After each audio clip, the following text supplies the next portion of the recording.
আসসালামু আলাইকুম, আমি নোমান চতুর্থ শ্রেণীর গণিত বই নিয়ে তোমাদের সাথে ধারাবাহিকভাবে আলোচনা করছি। তার ধারাবাহিকতা এখন তোমাদের সাথে 80 নম্বর পৃষ্ঠার মধ্যে যে নিজে করি অপশনটি রয়েছে, এখানে এই অনুশীলনের মধ্যে অনেকগুলো প্রশ্ন সমাধান রয়েছে, এগুলো আমরা ধারাবাহিকভাবে সমাধান করব। 1 নম্বর, গাণিতিক প্রতীকের সাহায্য প্রকাশ করি। গাণিতিক প্রতীকের সাহায্যে আমরা এগুলো প্রকাশ করব। 1 নম্বরে 127 ও 25-এর বিয়োগফল 100 এর সমান নয়। তাহলে লিখলাম 127 এবং 25-এর বিয়োগফল কার সমান নয়? 100 এর সমান নয়। তাই সমান সমান দিয়ে আমরা এটা কেটে দিলাম, 100 এর সমান নয়। 25 ও 24-এর গুণফল 500 এর চেয়ে বড়। তাহলে 25 গুণ 24 500 থেকে বড়। 2 নম্বরে বলেছে খালিঘরের প্রক্রিয়ায় প্রতীক বসাই যাতে গাণিতিক বাক্যটি সঠিক হয়। তাহলে এখানে আমরা বসাবো যেটা আমাদের সঠিক হবে। প্রথমটাতে 9 গুণ 7, তাহলে এটা আমরা যদি করি 1200 ভাগ 20, তাহলে 1200কে তুমি যদি করো তাহলে কত হবে? 20কে দিয়ে করলে 3টাতে যাবে, তো একেবারে আমরা যদি নিই 6 দুগুণে 12 120, বিয়োগ করলে 60 থাকে, 20 3বার যাবে, তাহলে 63। আর 7 নং কত হয়? 63। তাহলে এদিকেও 63 এদিকেও 63, তাহলে প্রথমটা এখানে সমান সমানই হবে।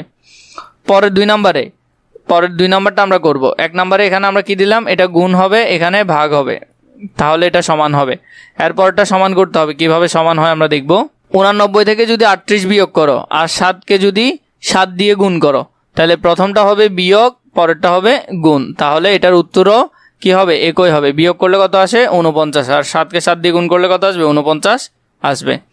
এরপর 3 নম্বর, কোন গাণিতিক বাক্যটি সত্য ও কোনটি মিথ্যা যাচাই করি। এখান থেকে কোনটা সত্য কোনটা মিথ্যা এটা আমরা যাচাই করব। 1 নম্বরে 32 ভাগ 4, এরপরে ভাগ 2, আবার এখানে দিয়েছে 32 ভাগ, আবার 4 ভাগ 2, এটা আমরা করব আগে। তাহলে প্রথমটা দেখো 32 ভাগ 4, তো আগে তো প্রথমটা করতে হবে। 4কে 32 দিয়ে ভাগ করলে 4টা 32, তাহলে এদিকে থাকবে 8, আর এখানের মধ্যে আছে ভিতরে আগে ব্র্যাকেটের কাজটা করতে হবে। 4কে 2 দিয়ে ভাগ করলে 2, তাহলে 8কে 2 দিয়ে ভাগ করলে 4, আর 32কে 2 দিয়ে ভাগ করলে 16, তাহলে 16-র দিকে মুখ করে আছে, গাণিতিক বাক্যটি সত্য। পরবর্তী 2 নম্বরে 4 গুণ আমাদেরকে এটা দিয়েছে, এটা আমরা করব এখন। তাহলে প্রথমে এখানের মধ্যে গুণের কাজটা আমাদেরকে সারতে হবে। 4 6 24, 24 লিখলাম, 3 5 15, 15 লিখলাম।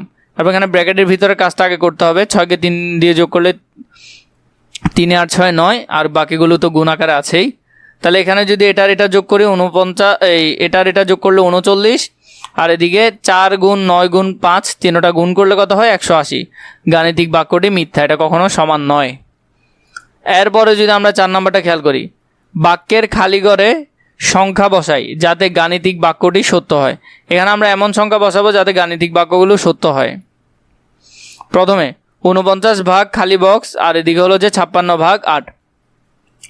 1 নম্বর 49 ভাগ কত দিলে আমাদের এখানে 56 ভাগ 8, তাহলে 7 হবে। দেখো 7টা এদিকে আছে, তাহলে গুণ আকারে ওইদিকে পাঠিয়ে দিলে সেটা ভাগ আকারে, তাহলে 49 ভাগ 7 স্থান বিনিময় করে আমরা পেলাম। তাহলে 49কে 7 দিয়ে ভাগ করলে কত হবে? 7, তাহলে খালি ঘর সমান সমান কত হচ্ছে? 7 হচ্ছে। তাহলে প্রথমটার খালি ঘরে কত বসবে? প্রথম খালি ঘরে বসবে 7। পরে 2 নম্বরটা আমরা দেখি কিভাবে করব। তাহলে এখানের মধ্যে দিল 5 যোগ 8 গুণ খালি বক্স 53, তাহলে 5-এ আর আমরা যদি এখানের মধ্যে দেখো 5টা এখানে কি আকারে আছে? যোগ আকারে আছে, ওইদিকে পাঠিয়ে দিলাম, এটা হলো কত? বিয়োগ আকারে। তাহলে 53 থেকে যদি 5 চলে যায় তাহলে কত হয়? আর 48। 8 এটা এখানে গুণ আকারে আছে, তাহলে গুণ আকারে থাকলে ওইদিকে গেলে ভাগ আকারে। 48 ভাগ 8, তাহলে 8 থাকে 6, তাহলে খালি বক্স সমান কত হবে? 6 হবে। এই খালি বক্স সমান কত হবে? 6। এবার 5 নম্বরে আমিনা 1 প্যাকেট বেলুন কিনলো, সেখান থেকে 20টি বেলুন নিজের জন্য রেখে অবশিষ্ট বেলুন 12 জন বন্ধুকে সমানভাবে ভাগ করে দিলে প্রত্যেকে 10টি করে বেলুন পেল। প্যাকেটে মোট কয়টি বেলুন ছিল? একজন বন্ধু বেলুন পেল 10টা করে, তাহলে 12 জন, 10 গুণ 12 সমান 120টা। এখানে আমরা গুণ করলাম, গুণটা এখান থেকে দেখে নিবে। পরে আমিনা প্যাকেট থেকে নিজের জন্য রাখলো 20টা, 12 জন বন্ধুকে বেলুন দিল 120টা। মোট যোগ করলে কত হয়? একটি প্যাকেটে মোট বেলুন থাকে, তাহলে এদিকে 20 আর এদিকে 120, তাহলে মোট হলো 140। যোগ করলে কত হবে? 140 হবে, তাহলে উত্তর 140। এরপরে 6 নম্বর, মনির সাহেব 8000 টাকা নিয়ে বাজারে গেলেন। মুদি দোকান থেকে 3750 টাকার বাজার করে অবশিষ্ট টাকা দিয়ে প্রতি কেজি 850 টাকা দরে মাংস কিনলেন। তিনি কত কেজি মাংস কিনলেন? তাহলে আমাদেরকে আগে হিসাবটা করতে হবে। মনির সাহেব বাজারে নিয়ে গেলেন 8,000 টাকা, তার মধ্যে মুদি দোকান করলেন 3,750 টাকা, আর আছে কত 4,250 টাকা।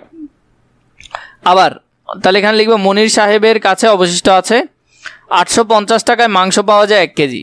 তাহলে 4,250 টাকায় 850কে আমরা কি করব, এটা দিয়ে ভাগ করব। ভাগ করলে কত কেজি, 5 কেজি।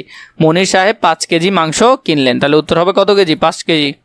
সাথে একজন ডিম বিক্রেতা প্রতি ডজন 150 টাকা দরে 25 ডজন ডিম বিক্রি করে এবং তা থেকে 1,050 টাকা বিদ্যুৎ বিল দিল এবং অবশিষ্ট টাকা দিয়ে 5টি মুরগি কিনলো। প্রতিটি মুরগির দাম কত? এটাও সোজা। 1 ডজন ডিমের দাম হলো 150 টাকা, তার কাছে ছিল 25 ডজন, তাহলে 150 গুণ 25, তাহলে এটা কত আসলো? 5কে 0 দিয়ে গুণ করলে 5 0 0, 5কে 5 দিয়ে করলে 5 5 25, 25-এর 5 হাতে আছে 2, 5 একে 5, 5 আর 2 7।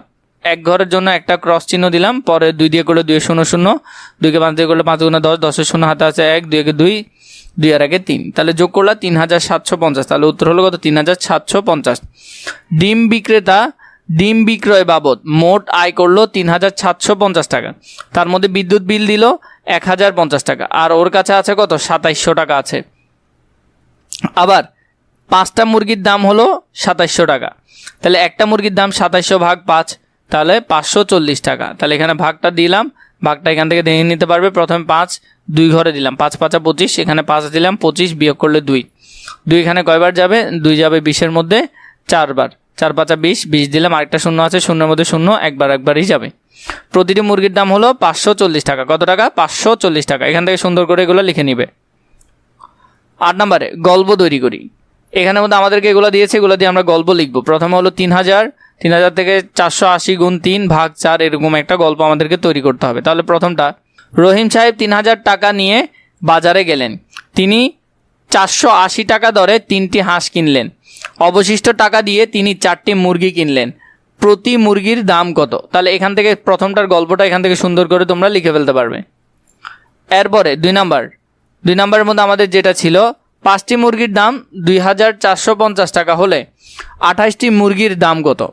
তাহলে পরেরটা প্রশ্নটা লিখতে পারবে এখানে, কারণ এখানে 4 7 28, তাহলে এটা পুরো টাকা হলো এটা, তার মধ্যে 5টা দিয়ে ভাগ করলে একটার দাম পাবা, তাহলে এখানে হলো যে 28টার বের করতে আমাকে বলেছে। তো এভাবে করে এটা সুন্দর করে সমাধান করে ফেলতে পারবে। আর পরবর্তীতে অন্য বইয়ের পৃষ্ঠা লাগলে সেটা আমাকে কমেন্ট করে জানাবে।